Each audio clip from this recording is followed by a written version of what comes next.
جو اس میں سوار ہو گیا وہ پار ہو گیا۔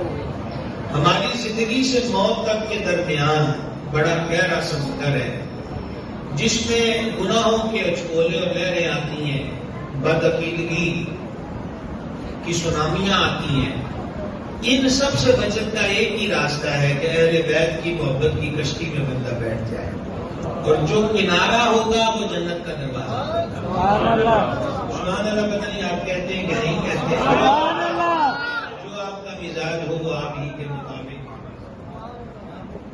ویسے ہی زندگی کا احساس ہوتا ہے کہ بندہ زندہ زندہ لوگوں سے بات کر رہا ہے، وگرنہ خاموش لوگ تو ہمارے شہر میں بھی بہت ہیں۔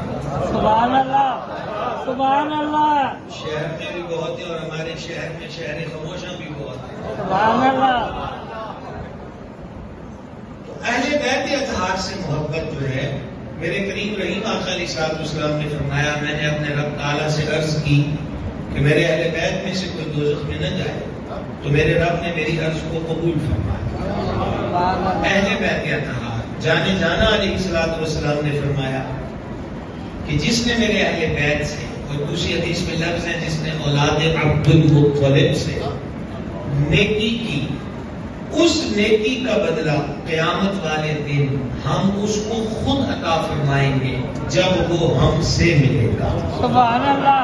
اعلیٰ حضرت نصیب البرکت کشتہ عشق رسالت سیدی شاہ امام احمد رضا قادری رحمۃ اللہ علیہ یہ حدیث کوٹ کر کے عشقیہ تبصرہ کرتے ہیں، فرماتے ہیں کہ جو حضور عطا کریں گے وہ تو جھولیوں میں نہیں سما سکتا، لیکن اس حدیث میں اہل عشق اور محبت والوں کے لیے مژدہ جاں فضا ہے، ایک بہت بڑی خوشخبری ہے، اور وہ یہ ہے کہ حضور فرماتے ہیں اہل بیت سے نیکی کرنے والے کو بدلہ قیامت کے دن ہم عطا کریں گے۔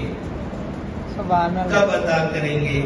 جب وہ ہم سے ملے گا۔ سبحان اللہ، سبحان اللہ۔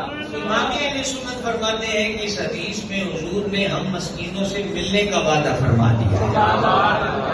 سبحان اللہ۔ کوئی ایسی بات نہیں ہے یوٹیوب کی آپ کی میں دے سکتا ہوں، جہاں اتنی تقریر کروں گا تو سبحان اللہ کہنا کون سا بہت ہمیں سفر ہے۔ نعرہ